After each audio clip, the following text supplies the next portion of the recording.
Good evening, viewers, and welcome to the Swingtime Golf Show, where we talk the business of golf. Hi there, Robert. Hi, Rob. Good to have you again with us. Yeah, thanks. In tonight's episode, we discuss the global world economy affecting every country, and Mauritius is no different. Tonight we discuss the Mauritian tourist economy and the strengths of our diversity plan that includes golf. Covering the economic side of things, we have our guest tonight, Mr. Casey Lee, Director of Mitco, a financial services company who deals internationally as well. And then delving into tourism and the cultural highlights of Mauritius, we have Ms. Aline Graham-Hamon, a journalist from Le Express. Good evening, ladies and gentlemen, and thank you very much for joining us. Good evening. Now, Casey, where does the economic situation of Mauritius lie at this very moment?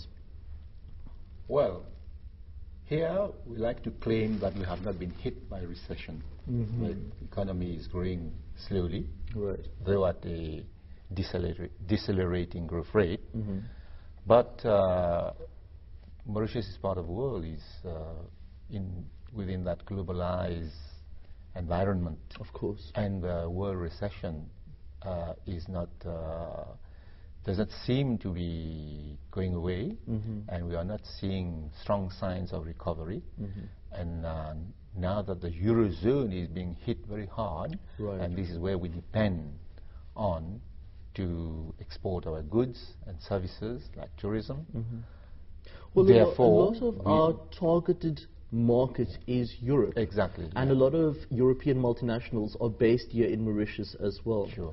The effect of the euro crisis right now, will that have a knock-on effect as far as Mauritius is concerned in the next couple of months? Definitely, and it's already being felt now, right? Okay. Because the financial crisis in the US did not affect Mauritius so much. But now that euro is suffering from all the financial turbulence and the debt crisis, now we are feeling the pinch. And this is reflected in the latest quarterly results of all the textile and hotel groups, which have not shown slower profits or smaller profits, and many have shown quite substantial losses. This is a wake-up call to all the existing players that times are changing and we cannot do business as usual, and we have been milking the cows for maybe too long. It's about time to see how we are able to restructure and adapt. Yeah, and adapt to a new situation. Now, your particular expertise has gone into the establishing of Mitco, creating a larger platform for business investment world over. Walk us through the core principles and working strategies of Mitco. Well, as you see, the Mauritius economy has been relying essentially on sugar, textile, and tourism. And we were looking for ways to diversify the economy. And because Mauritius has always been a kind of a gateway to the region, so we thought that trade and finance would be very good engines for growth in a new diversified environment.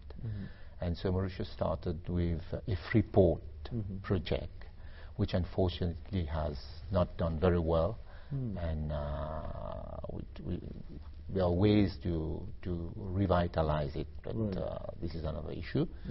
The other sector on which Mauritius is relying to really jump to a higher level of development is financial services. And this was on the back of very good double taxation treaties that Mauritius has with all the big emerging countries like China, India, and South Africa, Singapore, Indonesia, and generally Africa and Asia. So these are the countries that are emerging very strongly, and there's a lot of flows of capital and trade. And Mauritius is therefore positioning itself as a kind of bridge between Asia and Africa.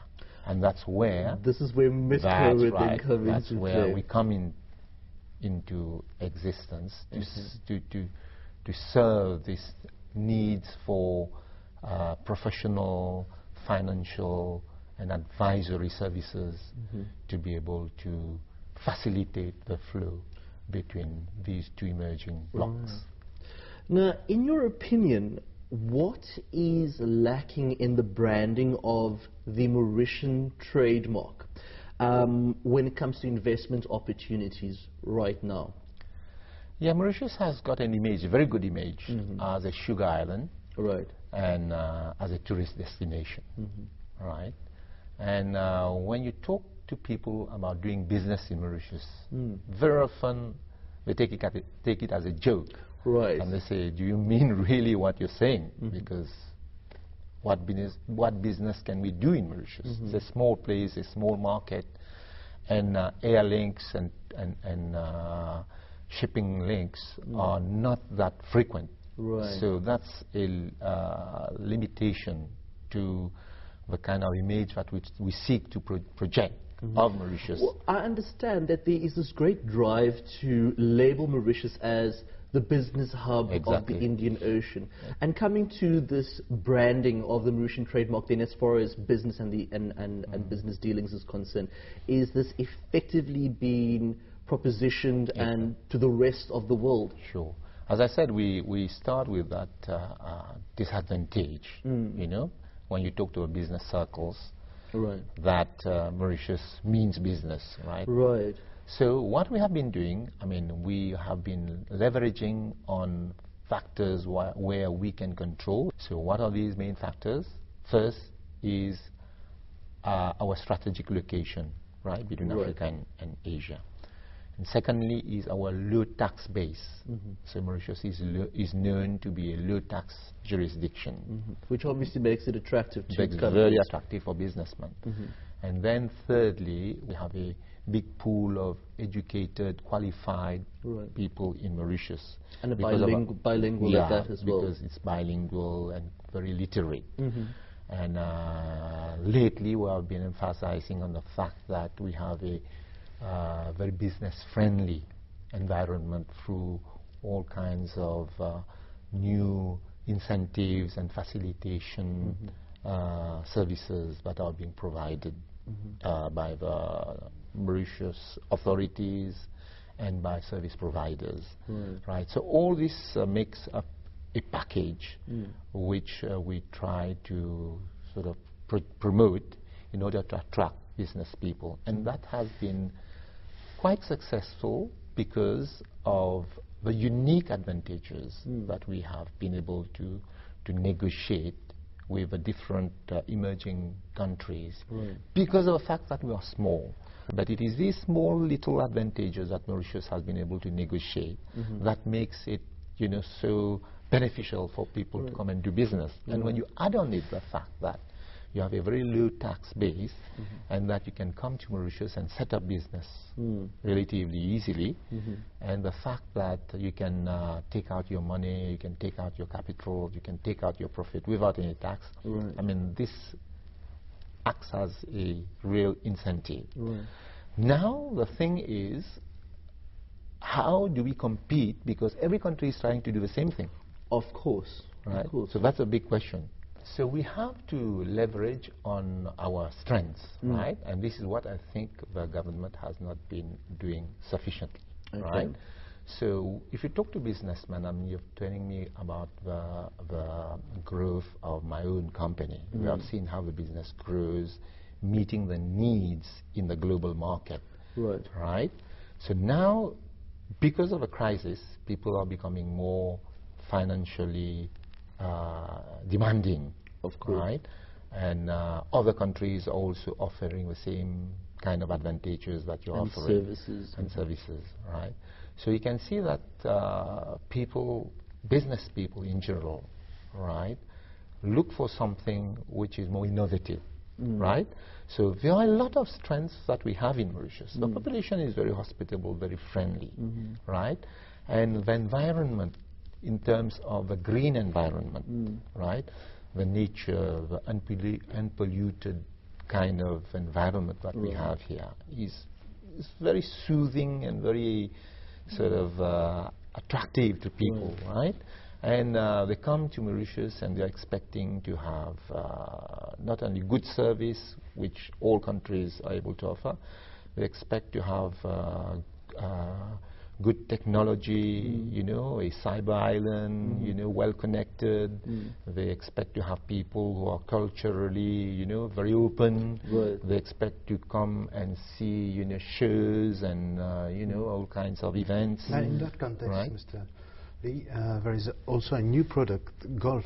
Yeah, and golf, right, Right. which is another dimension that you can add to it. So you have a lot of value addition to make to your product. Arising out of that then, has the hospitality and tourist sector then adopted the most effective marketing strategy to position Mauritius as a top international destination? If we consider the international market as far as cost and as far as long distance travel is concerned. Yeah. We're talking of marketing, and we've just been talking about the product, right? We need to, you know, relook at the product and see what will attract most and what are the changing conditions in the market, right? But when you talk of marketing now, it's even worse, right? You have the same kind of marketing, you have the same type of promotion campaign, and the same type of people, the same cigar and composite shows. I mean, it's all more of the same all the time. So Well, people are that sick becomes of it, a you know? cliché, Exactly, and it it's cliché, devalues it's the stereotype, brand of yeah? Mauritius. Right. So it's very stereotyped, and you know, then people get fed up and said, "You must be joking." I mean, Right. all over the places, you know, people are innovating. There are all kinds of new developments going on, and you're coming with the same thing which I've seen 25, 40 years ago. What are your propositions, Right. sir? So it's all a kind of a paradigm shift that you have to make, no? A change in mindset, you know. I mean, we have been used to a kind of a captive market from Europe, Right. right, which are happy to come and, you know, take advantage of the sand and the sea and the hospitality of the people, right? But that's not enough, right? So now we have to really compete on service, on the environment, you know, on green technology, on green building, on culture, on your heritage, you know, and your culinary, you know, diversity.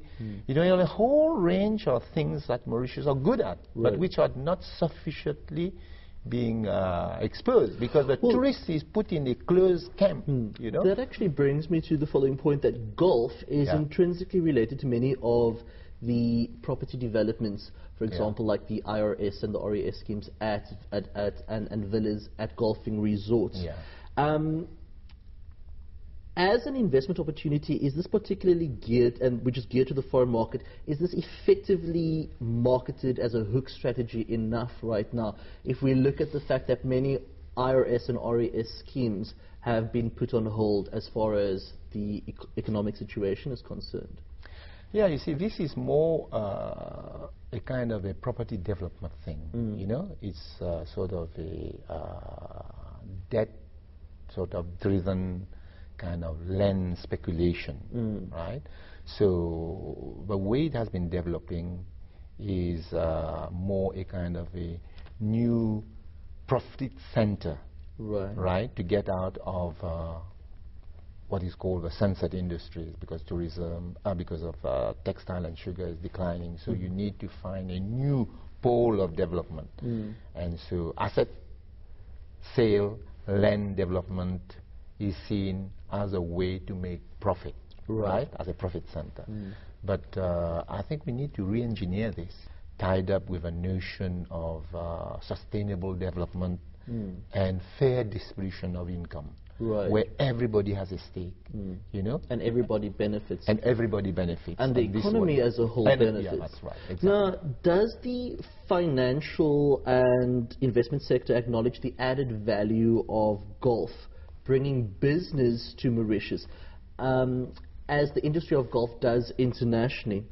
That's the first part of my question. And the second part is, are we doing enough to exploit this very valuable resource that Mauritius has right now? Definitely, golf is an integral part of business these days. I mean, I do a lot of business with Asia. I mean, all my friends, they play golf, and sometimes I'm... If we look at there's a golf course going up every 2 weeks. Yeah, exactly. And in China, you know, so many golf courses, you know, the one better than the other. So definitely, golf is part of business. Right? Is it seen as part of business here in Mauritius, in your opinion? Slowly taking on. It's slowly taking on. You see, because Mauritius is a bit sort of isolated, and people come to Mauritius only because they have to come to Mauritius. Right. So they would prefer not to come to Mauritius and do the business, outside, right? But I feel that this is a very good potential, that if we are developing the golf courses as an investment and profit center, we can also try to see how this can be used as part of a business proposition that Mauritius can offer. The golf in Mauritius has been marketed as an accessory, as a secondary thing. They're marketing the hotel, and then, by the way, if you have time, you can play some golf. Play game of golf if you wish, right? And that's not the way to go forward, I think, right? Because there's plenty of potential. I mean, if you look at Asia, for example, I mean, to talk to all the businessmen, at least 2 or 3 days of a week they spend in the golf course. Well, that's where they're doing business. That's quite correct. Right? So just a month ago, I was talking to one of my clients in Singapore, and he said, I'm interviewing a few people in the golf course, so why don't you join me in the club afterwards? I said, interviewing? Are you sure? He said, yeah, because I'm having game of golf, and this way I see the character, the kind of person he is, whether he will fit in my company, the team spirit, everything is seen there.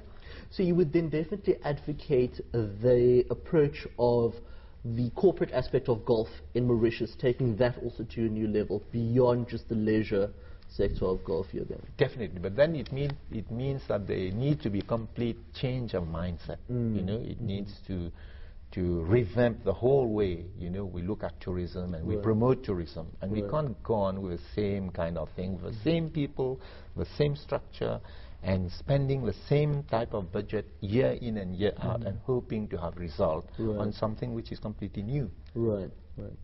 Ms. Lee, thank you very much. That was very insightful. When we come back from a commercial break, Robert will be speaking to Aline from Le Express.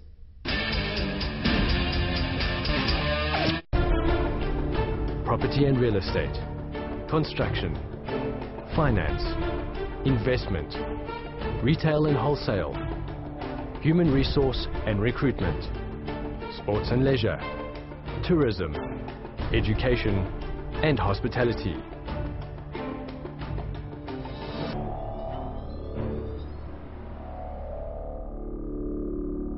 Market Info Direct. Our business is helping yours to succeed. Voilà, retour en studio pour notre magazine Swingtime Golf Show avec nos invités. Cette fois, nous allons parler à Aline Grohem-Harmon, qui est journaliste à l'Express et qui s'occupe de la rubrique culture. Aline, bonsoir. Bonsoir, Robert. Justement, quand on parle de ce mot golf, quelles sont les idées qui vous viennent en tête? En fait, quand on pense au golf et on essaye de faire le parallèle avec la culture, le point commun pour moi, c'est le bien-être. Parce que le golf, c'est tout ce qui est vert, les grands espaces, on respire, on est bien. L'environnement. Et donc finalement, voilà où ça rejoint la culture. Donc à la limite, c'est le même combat. Golf et culture, ça pourrait être le même combat pour faire la promotion de Maurice ailleurs. Et vous trouvez que c'est un sport accessible aux Mauriciens? Pas tout à fait. Ça souffre bien sûr de son problème d'image, c'est perçu comme un sport de riche. Il faut d'abord avoir de l'argent pour s'équiper, les équipements ne sont pas à la portée de tout le monde, les golfs non plus, ça a un problème d'image. Mais en même temps, la culture aussi a souvent un problème d'image. On sépare, il y a par exemple l'opéra qui va commencer, le festival d'opéra. Ça a une étiquette d'élite, c'est pareil pour le golf. Donc, c'est à ces secteurs-là de se montrer accessible aux gens, d'aller vers les gens, de montrer que tout le monde est capable de taper dans un club, comme tout le monde est capable d'aller voir Carmen. Alors, en parlant justement de cet apport de la culture et du golf, du sport en général, à la promotion touristique, pensez-vous que la culture justement a aussi un rôle à jouer?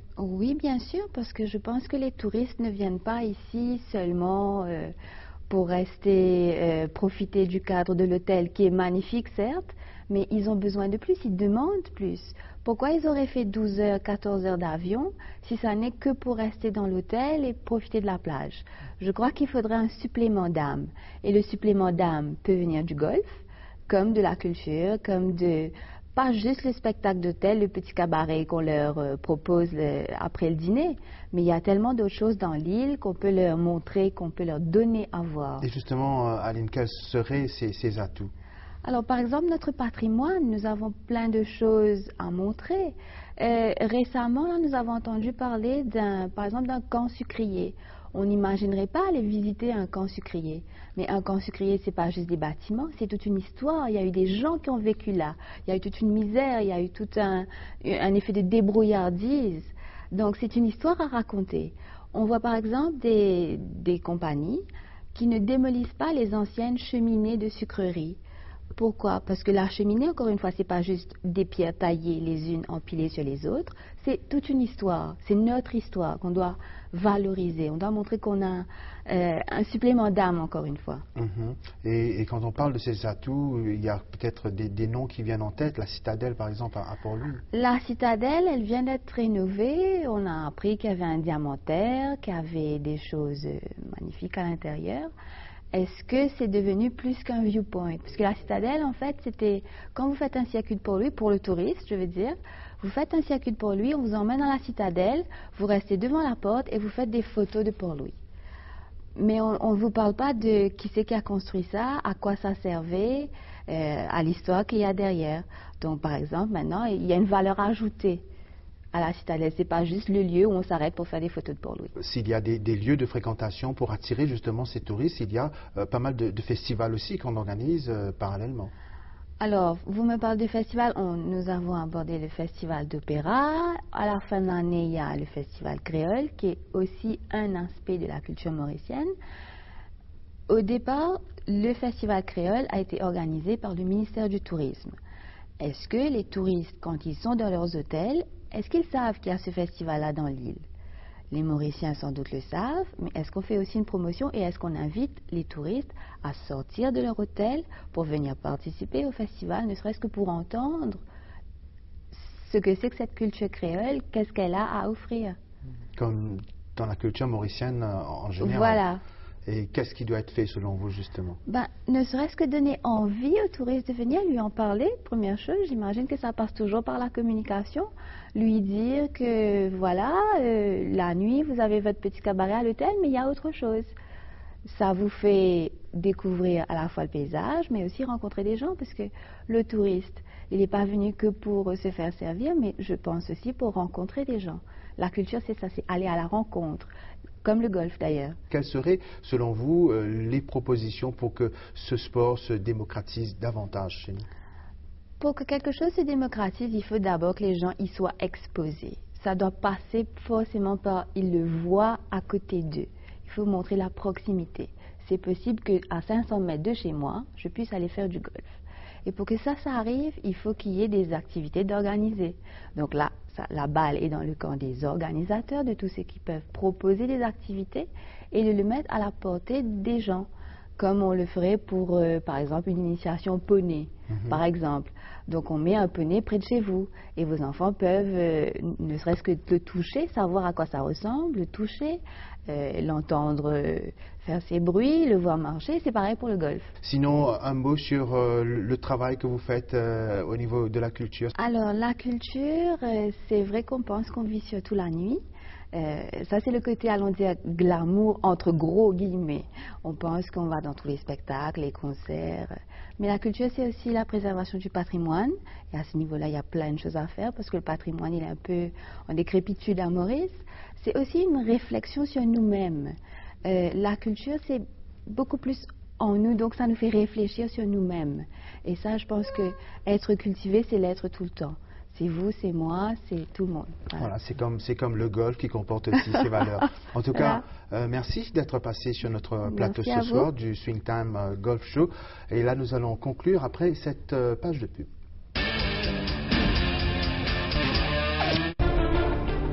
Property and real estate, construction, finance, investment, retail and wholesale, human resource and recruitment, sports and leisure, tourism, education and hospitality.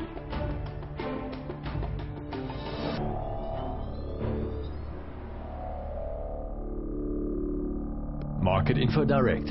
Our business is helping yours to succeed. Voilà, nous sommes arrivés à la fin de ce magazine Swingtime Golf Show. N'oubliez pas notre prochain rendez-vous mardi prochain, ou sinon le Golf Tips, ce sera pour vendredi. Nous remercions encore une fois nos invités et le mot de la fin avec Rob Griff. Well, Robert, I'm sure you'll agree with me that tonight's show really showcased a lot of insight with regards to the many resources that Mauritius as an island and as a country has as far as culture, business, and particularly golf right now internationally. I'd like to thank our guests tonight, Mr. Casey Lee from Ritco, Mr. Lynn Graham Horn from Le Express, in sharing with us a little bit about how we need to maybe restructure our mindset when it comes to really positioning Mauritius internationally as the destination of choice for the rest of the world. Join us, viewers, on Friday night for the Swingtime Adopt a Golfer Golf Tip Show, where you can improve your golf, and wherever you travel in the rest of the world, you can proudly play fantastic.